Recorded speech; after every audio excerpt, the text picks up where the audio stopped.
ఓం నమ శివాయ. నా పేరు సుందరేశ్వర అయ్యర్. నేను భగవాన్ని 1908లో విరూపాక్ష గుహలో చూశాను.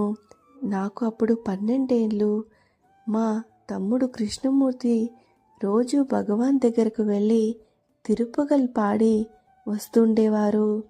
నువ్వెక్కడికి పోతావు రోజు అని అడిగాను వాడిని.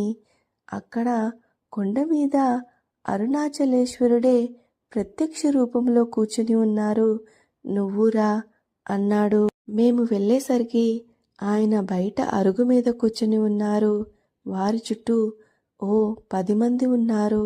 అందరూ ఏదో ఒక స్తోత్రాలు చెప్పేవారు ఆయన ఎదుట. ఓ రోజు నన్ను భగవాన్ చూసి, నువ్వు ఒక స్తోత్రం చెప్పవు అని అడిగారు. అప్రయత్నంగా సుందరమూర్తి స్వామి తేవారం ఒకటి మనసులోకి వచ్చి చదివాను. ఇంకా అన్యమైన పట్టు ఏమో లేకుండా నీ పాదమే పట్టుగా నా మనసులో భావన చేస్తాను.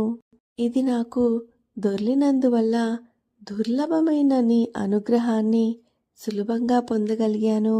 మహనీయుల వల్ల స్తోత్రం పొందిన పరమేశ్వరుడా, నేను నిన్ను మర్చిపోయినప్పుడు కూడా నా జిహ్వ సదా నమశివాయ అని చెబుతూ ఉండుగాక అని దాని అర్థము. అప్పుడు భగవాన్ ఆ ఆ అదే అదే చెయ్యవలే అన్నారు. అదే ఉపదేశంగా భగవాన్ ఇచ్చినట్టు తోచింది నాకు. రోజూ వెళుతున్నాను వారి సన్నిధికి. అప్పుడు నాకు 15 ఏళ్ళు ఉంటాయి.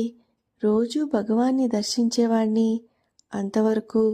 అప్పుడు ఓసారి అనిపించింది, ఏం ప్రయోజనం ఈయన దగ్గరికి రోజూ పోవడం వల్ల, మానేస్తాను అని మానేశాను. చాలా కాలం గడిచింది. ఇక భగవాన్ని చూడకుండా ఆగలేకపోయాను. సరిగ్గా 101వ రోజు సాయంత్రం వెళ్ళాను. అప్పుడు భగవాన్ స్కందాశ్రమంలో ఉండేవారు. నేనింక ధ్యానంలో కూర్చుని ఉన్న భగవాన్ నన్ను చూసి లేచి వచ్చి ఆశ్రమం గేటు దగ్గర నుంచున్నారు. నేను నమస్కారం పెట్టబోతూ ఉంటే నా మనసు ఆగక పెద్ద ఏడుపు వచ్చేసింది. ఆయన పాదాల్ని గట్టిగా పట్టుకుని ఏడ్చాను. అప్పుడు నన్ను భగవాన్ లేపి అడిగారు, నువ్వు వచ్చి సరిగ్గా 100 రోజులైంది, ఏమైనావు అని. ఏమిటి లాభం ఆయన వద్దకు వెళ్ళి అనే ఆలోచన వల్ల ఆగిపోయానన్నాడు. పోని లాభం లేకపోతే